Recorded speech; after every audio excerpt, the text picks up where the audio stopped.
Il en est persuadé, c'est inéluctable, le monde va s'effondrer. Bonsoir Julien Vosnitsa, soyez le bienvenu sur TV5 Monde. Vous êtes l'auteur du livre « Pourquoi tout va s'effondrer ». Il n'y a pas de point d'interrogation d'ailleurs, préface de Paul Watson, militant écologiste et antispéciste canadien. Votre livre est publié aux éditions Les Liens qui libèrent. En France, on l'a dit tout à l'heure, une deuxième opération d'expulsion est en cours dans la ZAD de Notre-Dame-des-Landes en Loire-Atlantique. 19 escadrons de gendarmerie, 1500 hommes au moins ont été mobilisés pour évacuer 10 lieux de vie des zadistes. Je vous pose la question, pourquoi? Parce que vous êtes passé par Notre-Dame-des-Landes. Que vous inspire cette deuxième opération d'évacuation? J'y suis passé, j'y ai un petit peu travaillé, mais brièvement. Moi, je pense qu'il y a un gouvernement qui se veut écologiste, qui se dit, du moins dans les termes écologistes, avec des hashtags Make Our Planet Great Again, par exemple, devrait vraiment se soucier et regarder un petit peu le modèle de Notre-Dame-des-Landes, le modèle écologique, du moins de Notre-Dame-des-Landes, pour en faire un modèle et ne pas justement tout détruire comme c'est le cas là. Mais par rapport à votre manifeste, on va voir que c'est lié. En quoi cette expérience des zadistes vous paraît-elle intéressante? Parce qu'au fond, on a beaucoup entendu, si ces zadistes veulent effectivement cultiver une terre en Loire-Atlantique, pourquoi ne pas déposer un dossier en conformité à la préfecture? Ça, c'est aussi un dossier, par exemple. Enfin, ça, c'est aussi une des grandes argumentations. Moi, ce qui m'interpelle dans la ZAD de Notre-Dame-des-Landes, c'est justement toutes les alternatives qu'il y a, qui sont expérimentées, et notamment la permaculture. Il y a différents modèles de permaculture qui ont été effectués. C'est quoi la permaculture? La permaculture, c'est une façon de s'inspirer du vivant pour justement planter et justement avoir une qualité d'alimentation et qui régénère le sol. En respectant donc l'environnement. En respectant l'environnement, exactement.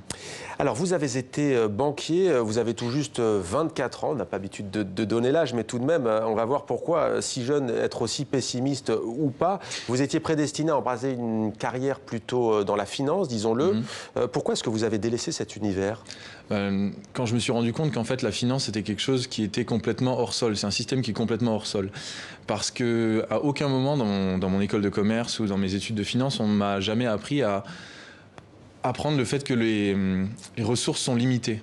Et donc du coup, à chaque fois, la finance considère qu'en fait les ressources sont un petit peu en mode open bar. On peut consommer tout ce qu'on veut, il n'y a pas de limite. Alors qu'en fait, on vit sur une boule, une boule au milieu du vide intersidéral où il n'y a absolument pas de... On peut pas recaver comme au poker, en fait. On est à chaque fois obligé de voir avec les ressources finies de notre planète. Qu'est-ce qui va se tarir, par exemple? Toutes les énergies, le gaz, le pétrole et le charbon sont trois énergies qui constituent 92% de notre mix énergétique mondial. Et ces trois énergies-là, les pics d'extraction de ces trois énergies sont déjà passés ou vont passer d'ici 2 ans. Alors, dans votre manifeste, vous expliquez que notre civilisation court vers un effondrement global. Ce sont vos propres mots. Qu'est-ce qui est en train de causer sa perte au juste à cette civilisation? En fait, on a créé une dette écologique. Par exemple, l'Overshoot Day, qui est le jour où on a en France consommé le maximum par rapport à ce que la planète peut ce que la France peut nous redonner, peut recréer, c'est le 5 mai.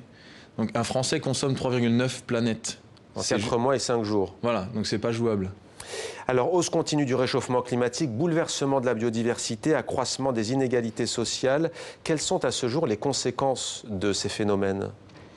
Eh bien, ça donne juste une dette écologique qui s'accroît. Ça donne au niveau des inégalités, on a 8 personnes aujourd'hui qui détiennent autant que la moitié la plus pauvre de la planète. Et on a 1% de la population qui détient 99% des richesses.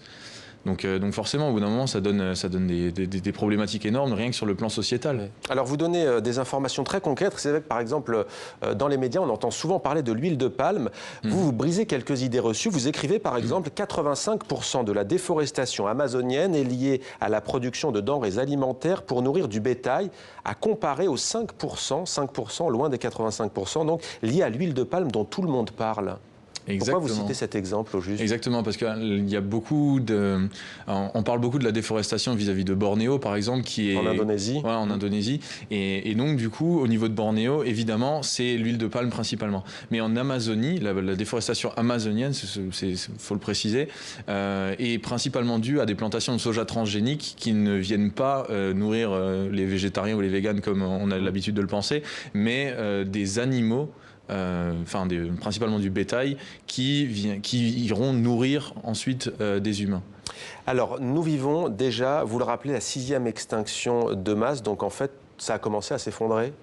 Il y a notamment la faune. Oui, la biodiversité a commencé à s'effondrer. Oui. On a un taux de diminution des espèces qui est 1000 fois supérieur à la normale. Donc, actuellement, on perd des espèces plus vite que lors de la dernière extinction de masse, qui était celle qui a vu l'extinction des dinosaures, en fait. Alors, dans votre livre, donc, vous proposez aussi des solutions pour limiter la hausse de la chute. Que proposez-vous au juste? Parce que quand on lit votre livre, d'ailleurs, vous dites, on est tellement à un point critique que les solutions paraissent forcément impossibles. Mais il faut les tenter, alors lesquelles? Alors, il faudrait en tenter un certain nombre, mais en fait, il faudrait tout tenter en même temps. Et c'est ça le principal problème, c'est que moi j'en écris une vingtaine dans mon livre, mais si on va commencer à en prendre une ou deux à la marge, ça a aucune chance de fonctionner. Et même si on utilise les 20, je ne sais même pas si on évitera l'effondrement. C'est pour d'ailleurs, dites-vous, limiter la chute. L'idée, c'est de limiter la hauteur de chute de cet effondrement-là. Alors vous parlez du salaire notamment, qu'en est-il? Il faudrait l'instauration d'un salaire à vie ou d'un revenu de base. Je suis plus proche des théories de Bernard Friot sur ce thème-là, qu'il faudrait adapter à la décroissance, mais qui a théorisé le salaire à vie. L'idée, c'est qu'il faudrait que les gens puissent arrêter de produire et arrêter de consommer du coup dans des quantités complètement démesurées actuelles. Il faudrait par exemple qu'une personne qui travaille à la chaîne dans un abattoir puisse quitter son travail sans avoir de problématiques au niveau qui puisse quand même subvenir à ses besoins. Et c'est Coluche qui disait, les gens n'ont pas besoin de travail, ils ont besoin d'argent. Et ils ont simplement besoin de pouvoir vivre décemment. Et on a besoin d'arrêter de produire, parce que c'est la production en fait qui va consommer des ressources. Alors, la révolution technologique, les métaux rares que vous évoquez, très peu pour vous, vous n'y croyez pas? En fait, on me parle beaucoup du fait que, par exemple, la fusion nucléaire va tout sauver, la technologie va nous sauver régulièrement. Sauf que, soit ça résoudrait des petits problèmes, par exemple, la fusion nucléaire résoudrait l'approvisionnement électrique, mais pas tout le reste. La pollution dans les océans n'a rien à voir avec l'approvisionnement électrique, par exemple. Et d'un autre sens, par exemple, vous pouvez répéter la question? On va peut-être juste à la fin, parce que le temps presse, vous posez une question sur, au-delà des systèmes économiques, sur la philosophie. Parce qu'il y a aussi question de philosophie de vie. Vous écrivez notamment, dans la culture japonaise existe le concept d'ikigai, l'équivalent de la joie de vivre.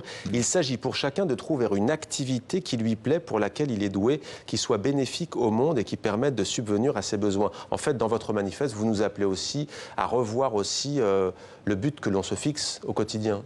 C'est exactement, l'ikigai, c'est une raison de se lever le matin.